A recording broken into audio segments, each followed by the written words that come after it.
My name is Clint Paris, and I am the co-host of Straight Up the Middle on Intex News Radio, reality radio where everybody can be a star. And as we announced in the last couple of weeks, the professor, Professor Tony Seabrook, has taken a brief break from the show. And in his stead, we have sitting in with us none other than the man, the myth, the legend himself, Pete Edwards, affectionately known by the community as Sweet Pete. What's going on, Pete? How you doing this morning?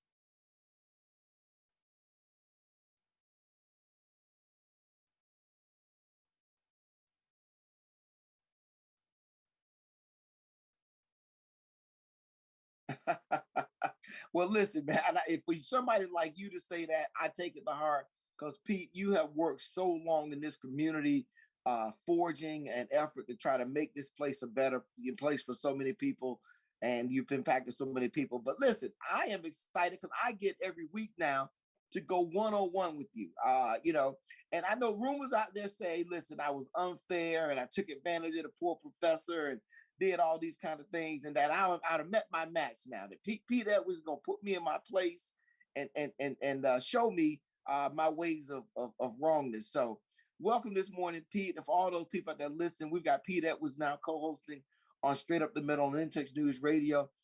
Pete, I know we've gone over a list of things, and you mentioned you got so much on your mind.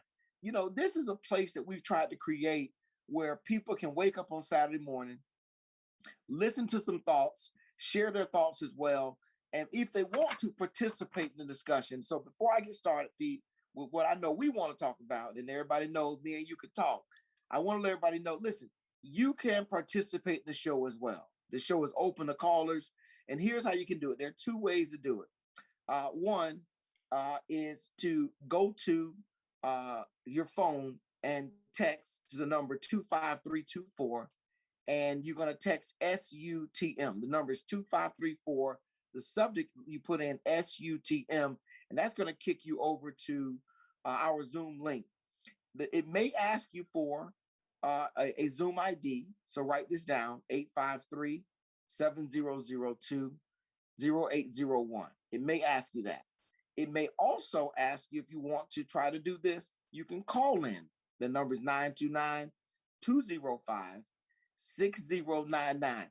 And if you don't want to do that, you can sit back and just listen to me and Pete talk like we're sitting on his front porch or in my backyard or the barbershop or wherever it may be. I'm going to throw you a curveball, Pete, because I know we didn't talk about this, but it came up to me as something that I think needs to be discussed. It's the issue of the vote for reparations in the city of Evanston. And if a lot of people don't know, the city of Evanston is in Illinois, is right outside of Chicago. It's a suburb. And they voted to award reparations to former residents or current residents who can demonstrate they were discriminated against through the housing policies from 1919 through 1969. When you heard that they were voting for reparations, Pete, what did you think? What did it you felt good? You say, wait, this may be wrong, or what did you think about that?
Yeah. You know, one of the things that always jump out at me whenever I think of the government doing anything, I always start with the premise that government has no money. It only has our money.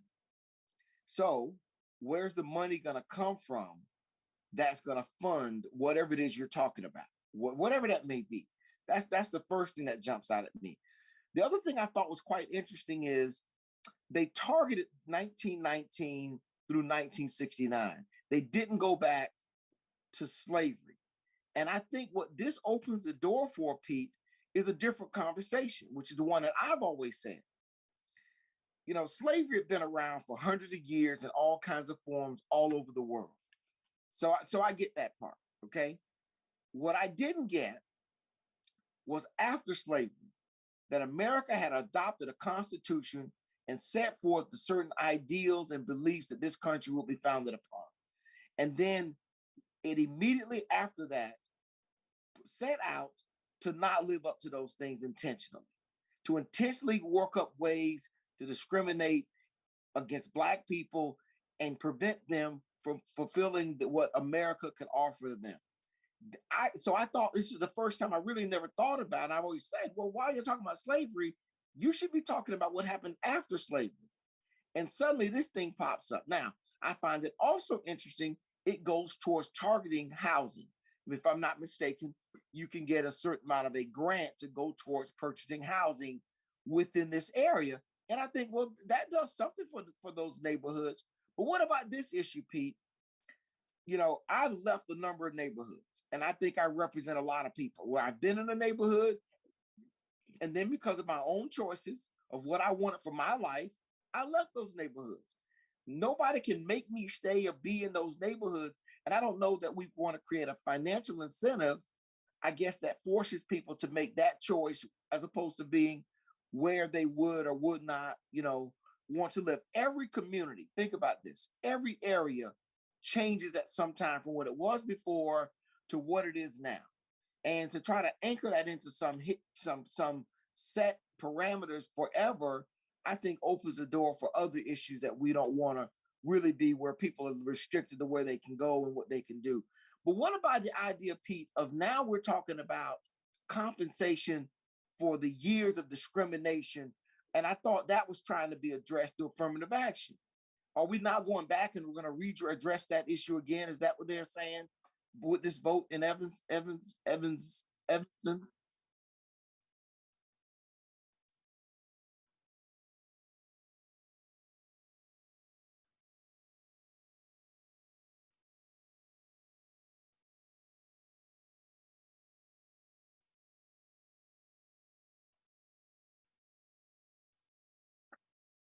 Now, what do you mean by that, though? Give me some more context.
But is that horse out the barn? Aren't these communities already, um, I guess, in a transition phase where the ability of any leadership to emerge that would stop that is going to be very difficult?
You know what, Pete? You know what? That's a great moment to segue because you bring up the issue in Georgia, and I presume that you're referring to the new Georgia voting law that was passed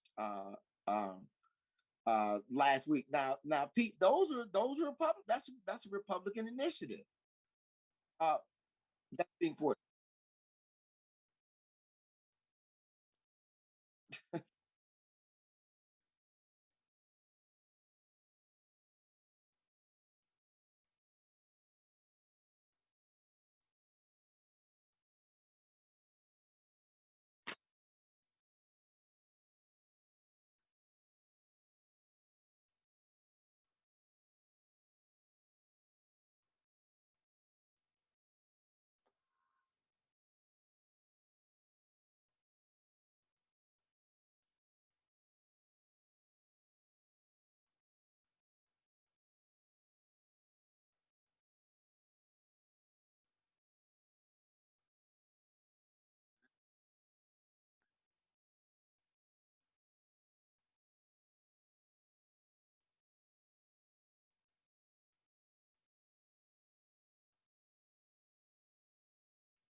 All right, so but the core issue, and you mentioned it, and I'm not going to let you get away with this that easy.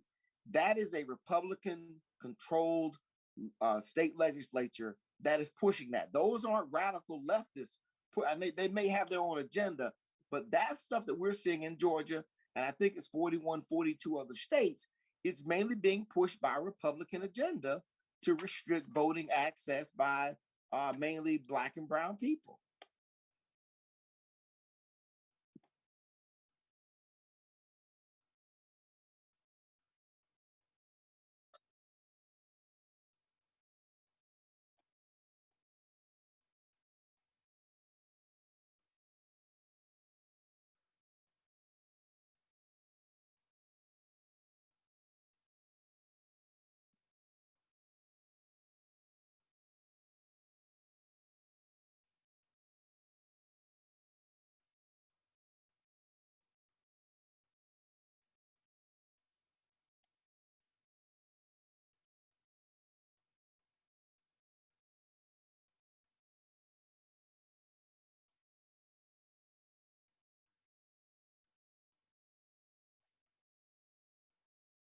But are there left? But are there left right now though, Pete?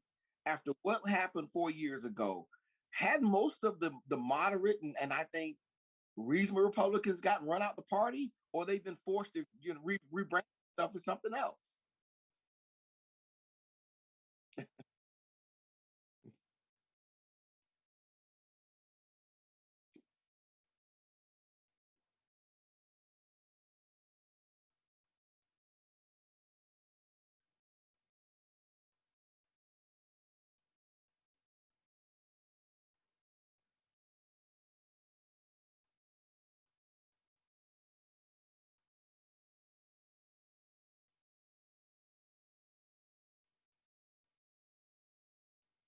Yeah, but hold on. I can't let you get away with that because, but they put a lot of pressure on those judges to say that they're Republican, and almost every black judge you got appointed had to come forward and say that I'm a Republican, or at least change their party or show some kind of,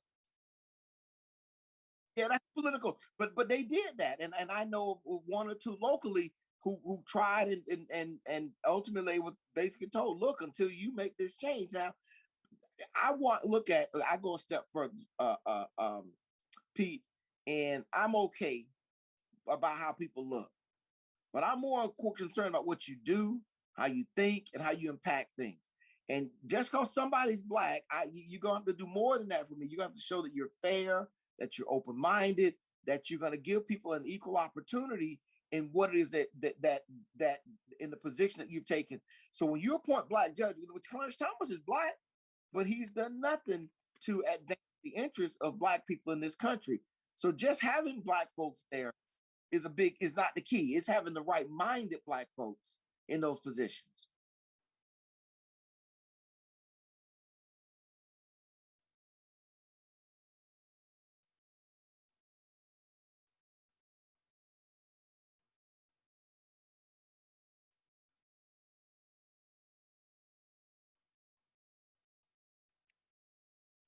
Yeah, not guilty, but maybe obligated or but see, but okay, let's take the judges. I won't call any judges.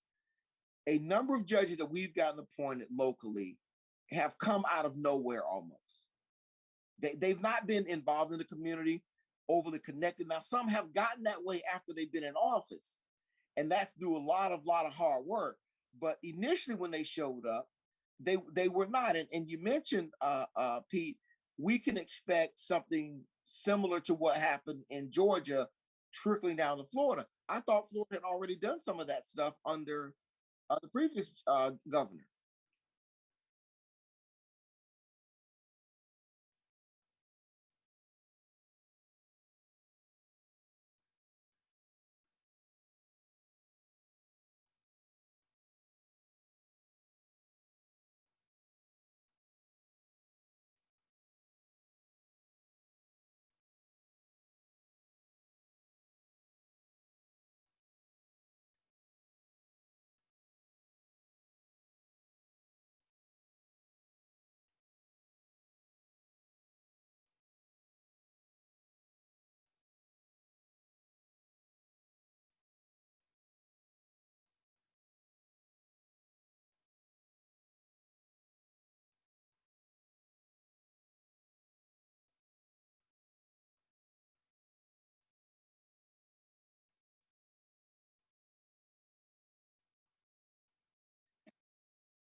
But right, and well, let me touch on that real quickly. And I thought we could have had that with Andrew Gillum. However, he is now compromised. Whatever reasons, he is no longer a. Stacey Abrams emerges as that figure once she loses the office. But we don't have a on a statewide level because of the way that Florida's run so far. You might in the next election get someone that emerges to that level, but they need some statewide standing, and I think Stacey Abrams got that. The second thing is, Georgia goes as Atlanta goes, and you have a force in Atlanta of black folks that are able to extend their power throughout other areas of the state to a certain extent. But guess what? They've not taken over the legislature though. That may be coming. They have not. But let me ask you this though. You mentioned we may see this coming to Florida. What kind of additional restrictions would you anticipate coming to Florida? Would that be lesser days of voting early, the ID requirement stuff, purging the voter rolls? What kind of stuff?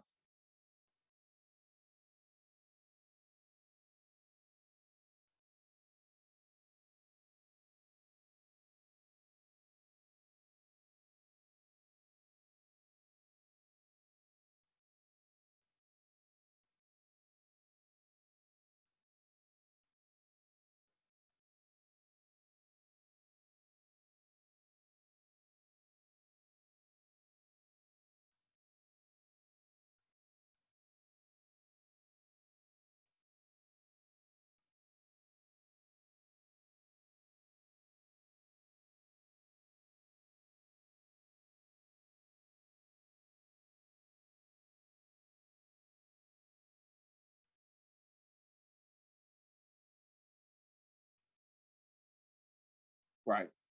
And that is, again, I think, clearly an effort not to squelch free speech.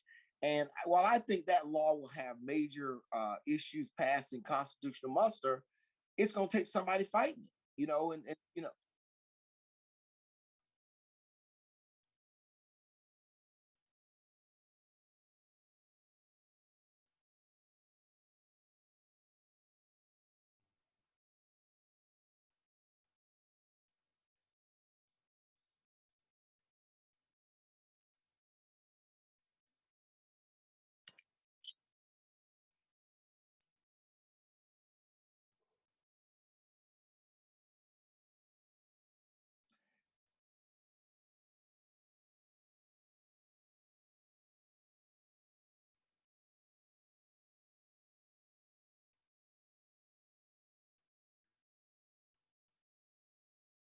and right, and that's because you've had 20 years, Pete, of a Republican controlled state legislature and governor's office. And Charlie Crist was Republican. He's old chain gang Charlie, wanted to bring back chain gang. So we know what his underlying ideology is. He may be doing something for political expediency, but this all seems to be fitting into, Pete, a Republican oppressive strategy targeting toward African Americans.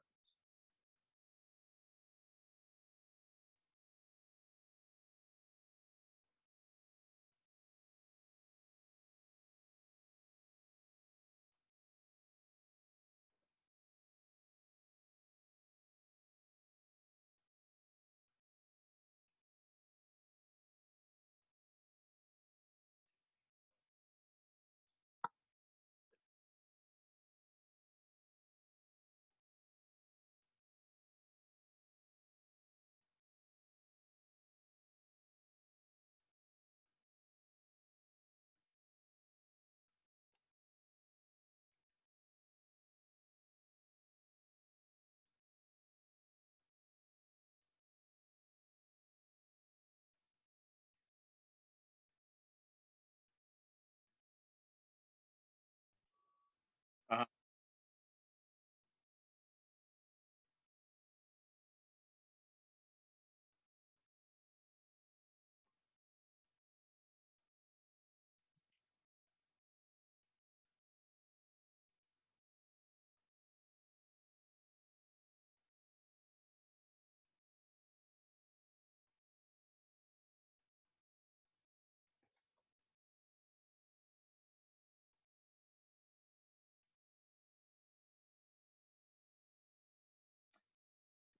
Okay. So, but I disagree a little bit on that, and I'm going to tell you why.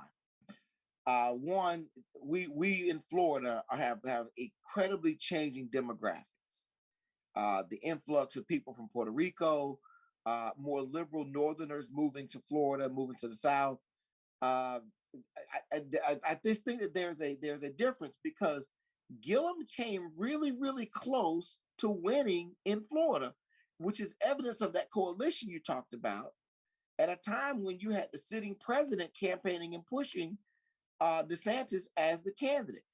Compare that similarly to Stacey Abrams in Georgia. She almost won that. Really down to enough that it was close enough that look, but for their decency and saying we're going to let this thing move on, those elections could have remained in contention for a very long period of time. So I think there is an ability in Florida for that to change. The issue is going to be whether or not enough rules aren't changed before then that disenfranchise people so that they're not able to vote. And that's the thing that's got me concerned. It's targeted.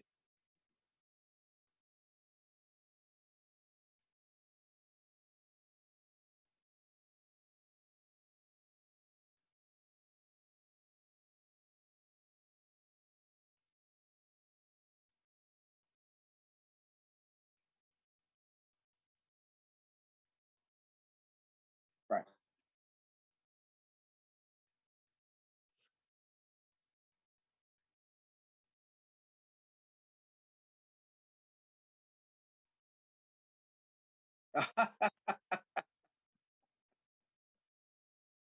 Yeah, yeah, I definitely see what you say. You know, you hit that is a very very key point, Pete. Listen, look, all right. I mean, I think I'm still in the middle. Pete, I think I'm still in the middle of the ring. I'm getting some text messages saying, "Clint, you taking it on the chin," but I'm still fighting everybody. I'm out here doing the best I can with Pete. Listen, Pete, we've already reached halfway point of the show. We're gonna take a quick break, pay some bills, and come back on the other side of the show. We're gonna talk about a couple other things. What's happening with this awareness of issues and Asians in America and the Black communities, support for them? You all saw the Biden press conference. We'll be right back. Take a quick break. In Touch News Radio, Reality Radio. Everybody can be in the talk. We'll be right back.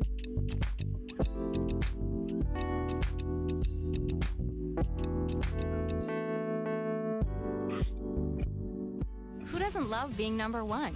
When your team's dominating the standings, or your favorite band rocks the charts at number one, it feels good, right? Kind of like how it feels when you have auto insurance with State Farm. Because making you feel like number one is an honor your local State Farm agent takes seriously. Through the good times and not so good, your State Farm agent's proud to be here to help life go right. Call Herman White at 961-6661. That's 961-6661. In Touch Radio, the most loved station across the nation. In Touch Radio. Radio. Tell a friend. In Touch Radio.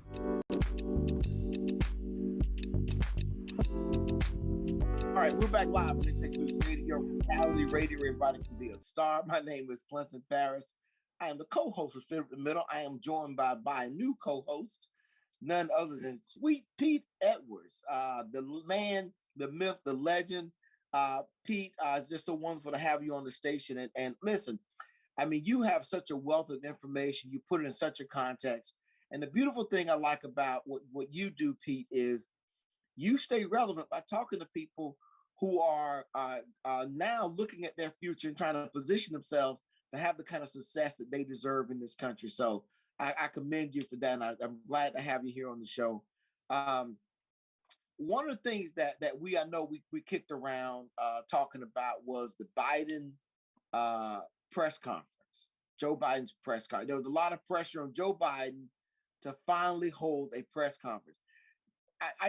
In my mind, the first thing I think about is the media's position that they're so important that somebody has to come sit down and talk with them.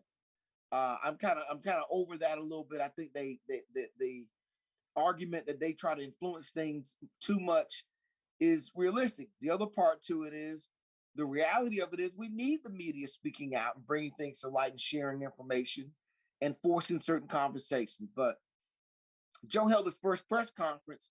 What were some of your takeaways from that press conference, Pete, as you kind of saw our president speaking up for the first time?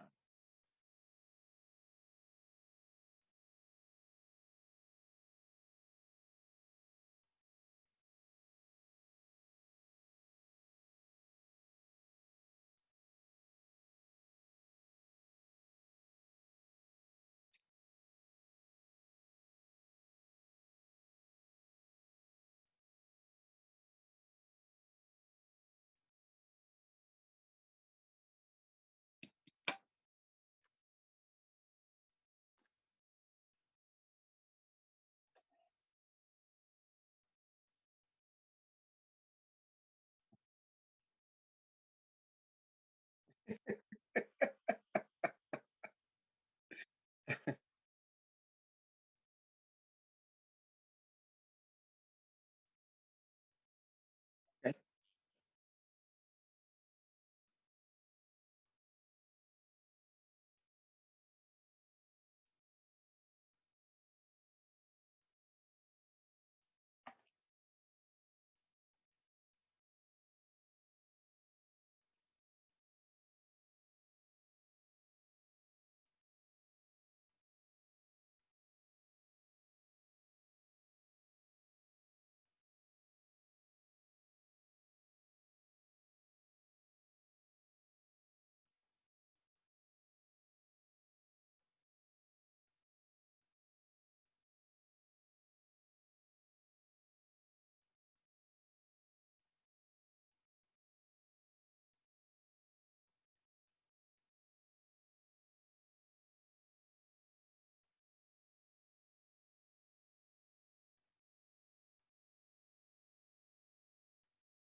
Right. Yeah. Uh-huh.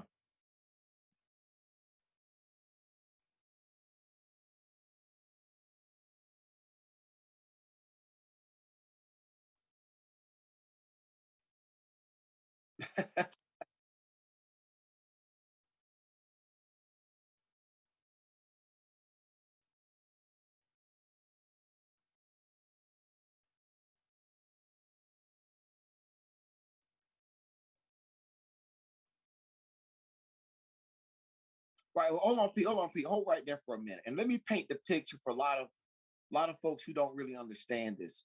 What you see in those beauty supply stores is the tip of the iceberg. The entire supply chain is controlled by the Asian community.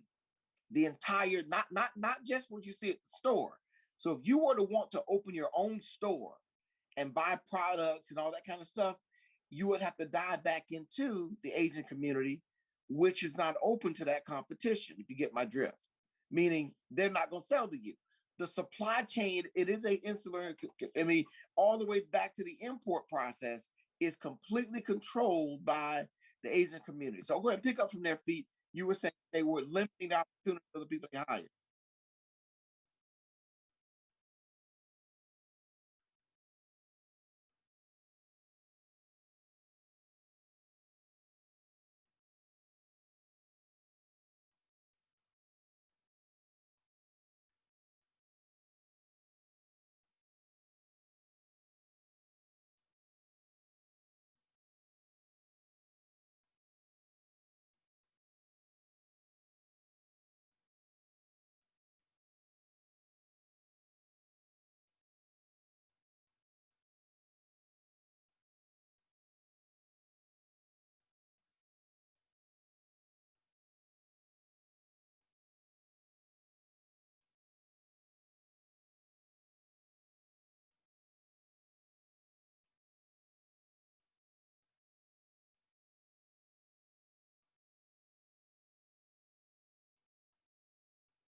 Okay, but isn't that, but that falls in, but Pete, doesn't that fall on both sides? One of them is one, the methodology of the African American community to find a way to bridge that gap. One, I get it on their end that they don't do this thing, but does that mean then that the Black community should look for more ways to engage them, or that's one, from a constructive approach. The other approach is you don't have to support their businesses. And no, I'm hardcore anti supporting any business that I think has demonstrated it is not in favor of trying to improve things in our community. And the dollar speaks louder than anything else. But in that, doesn't that fall back on the Black community then to deal with it?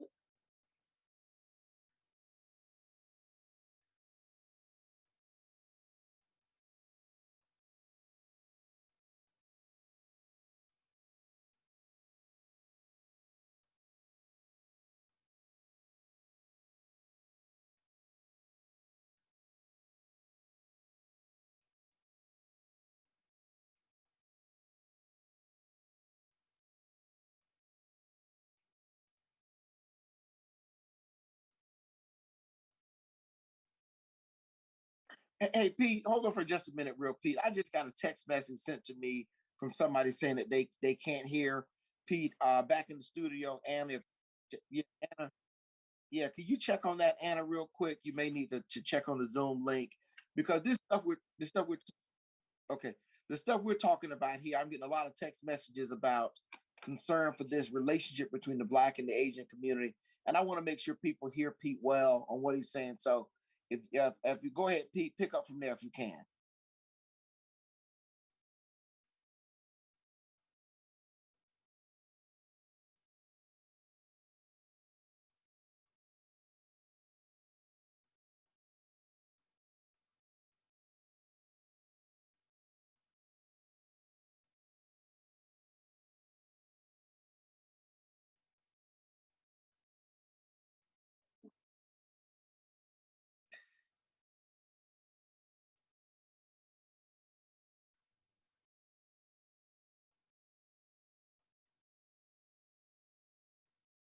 Okay, but hold on. Okay, but I get that, Pete. And if you could, Anna, check the Facebook audio. I think that's where the issue is.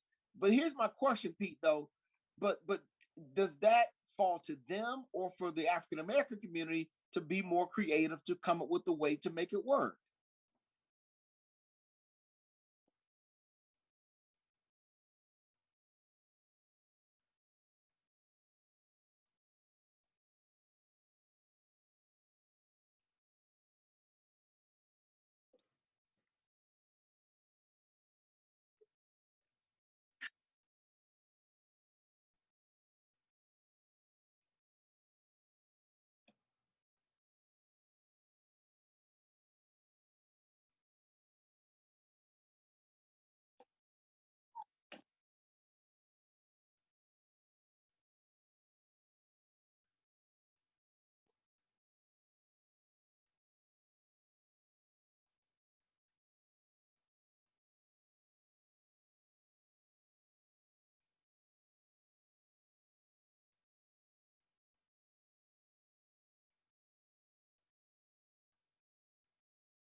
Right.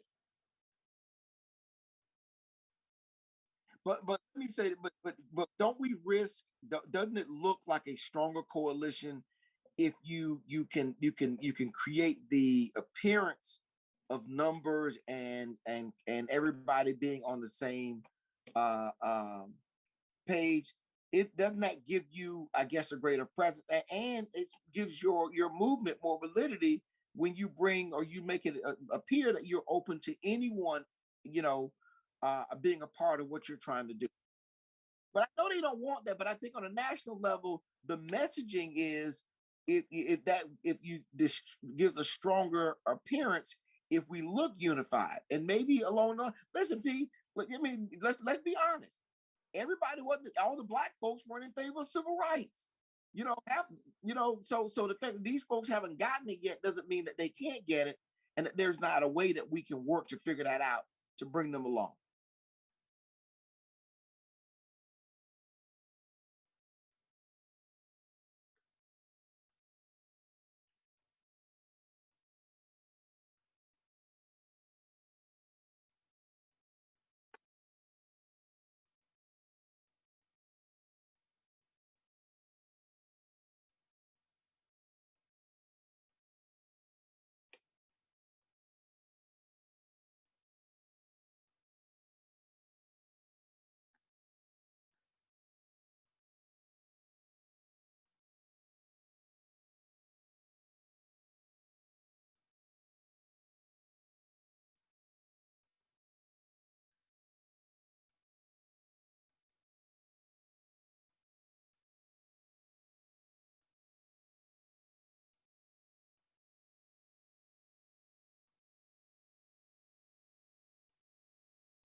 Right.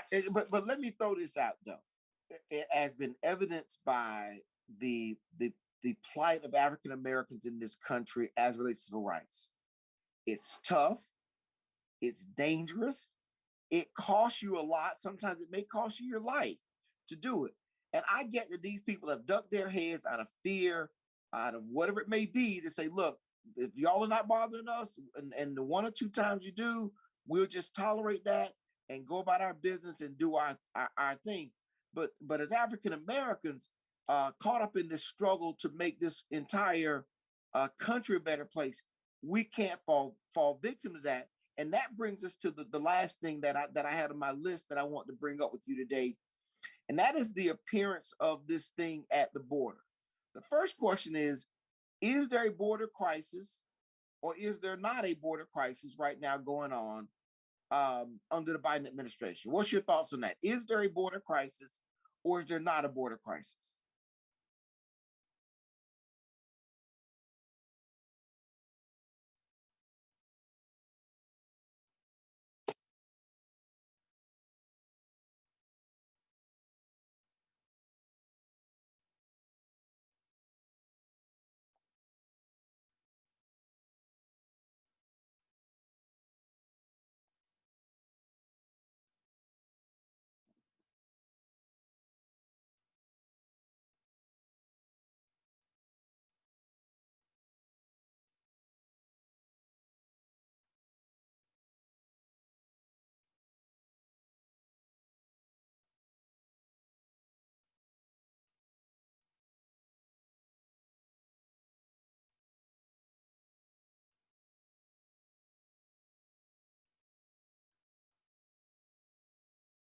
Right.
Well, one of them is, I think one of the issues I think that people found out is sometimes people shoot, they want their kids back. So the further away they got to come to get them, the better chance you got to keep it. And we saw that with our recent Supreme Court nominee. She's going all over the world adopting people's kids, and you're right about that whole dynamic. But so my first thought was, well, so if we don't have a crisis, what is the whole buildup about? Is this just politics, or is it just a slow media week and they need something to cover? Why are we seeing all these images? Why is Ted Cruz in the middle of the night standing in the middle of a reed field, looking like he's a black ops operator, if we don't have a real crisis on the border?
Listen, listen. I got a daughter. And I want my daughter to be happy, marry who she wants to marry. Hopefully, people can think along those lines. But I was watching this whole thing play out, and I was trying to figure out, if somebody, builds up something enough, you hear it enough, you keep saying it enough, and you're like, well, maybe that is a major problem that needs to be dealt with. How did you think Joe Biden dealt with that issue in his press conference?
Hey Pete, real quickly now, what do you think about this issue of the border issue being given to Kamala? Up to now, I didn't know what she was really doing, standing behind Joe most of the time when he does these announcements. But why? How do you think she's going to do with this issue?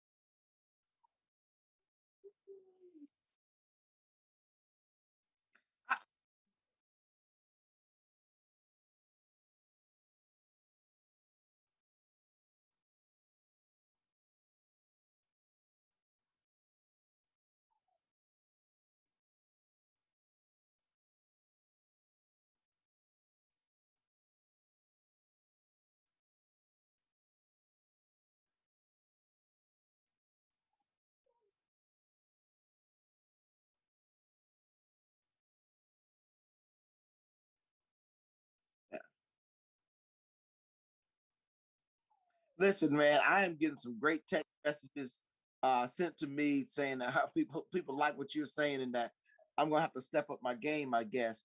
As we go into this next week, I know it's Palm. Man, I hadn't got you to the ground yet, man. I done tried to kick the leg out or something, and nothing has worked so far. What would you say that we need to be looking out for next week? We got a minute left, Pete. What should we be looking out for next week?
Outstanding, Pete. Thank you very much as always.